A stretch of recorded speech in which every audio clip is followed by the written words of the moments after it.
Күнделікті қайталанып жатқан мәнсіз өміріне бір сәт көз жүгірткен қарт ана қолына қалам алып, ішкі шерін о дүниелік шалына былай ақтарды. Әй шалым, соңғы кездері келіннің көңіл күйі жоқ. Тіпті шайымды да жартып бермейтін болды. Құдай-ау, құлақтарымда ауыр еститін болып жүр. Содан ба, әйтеуір не дегенінде дұрыс түсіне бермеймін. Дегенмен бір нәрсені ішім сезеді. Олай дейтінім, келінім мына үйде тұрғанымды қаламайтын сияқты.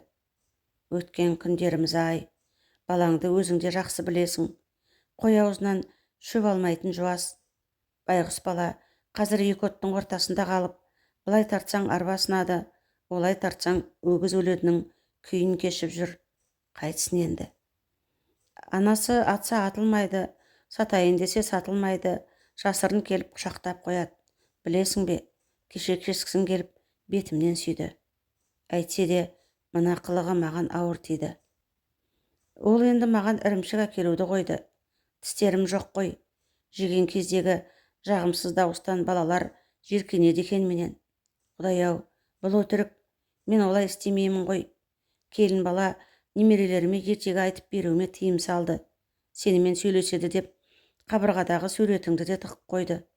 Жарайды, бірақ қойнымдағы суреттен олардың еш хабары жоқ. Мен оған теріс бата жасамаймын, себебі немерелерімнің анасы ғой. Өткенде жоғарыдағы көршілер келді. Сөздерімді естіп қоймасын деп, есігімнің сыртынан құлыптап қойды. Сөздерін естімедім, ести алмадым, бірақ не дегендерін сездім. Келесі айда мені қарттар үйіне жібермекші екен. Несін айтайын, өте ауыр тиді. Шалым-ау, сен не дейсің?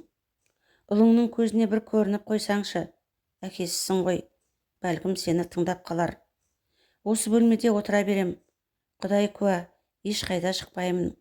Ұлымның тәтті әкелгенінде қаламаймын. Бұдан былай балаларға ертегі де айтпаймын. Әйтеуір, мені осы үйден шығарып тастамаса болды. Бәрі бітті. Енді өзіңмен өткен күндер ұзап барады. Терезеге қарасам, бейнең көз алдымнан кетпейді. Есік тұтқаларында саусақ іздерің қалды. Аса таяғың әлі күнге қабырғада ілулі. Сонда бұлардың менімен тұрғылары келмейтін несі? Таң қаламын. Ай, өтіп бір кеткен дәурен-ай. Мені қасыңа шақырсаң нетті? Әлде сен де мені ұмытып кеттің бе? Ата-ананы ренжітпейік, достар. Оларды ренжітпек түгілі жұмсаған уақытында өф деп айтудың өзі күнә екен. Сондықтан ойланайық. Мындай жағдай қазір көбейіп кетті расында. Оған жол бермеу керекпіз. Сиырға туған күн бұзауға да туады дейді ғой. Сол сияқты ата-анамызға жасағанымыз өз алдымыздан шығатынын ұмытпайық. Біз де қартаямыз. Ойланайық, ағайындар.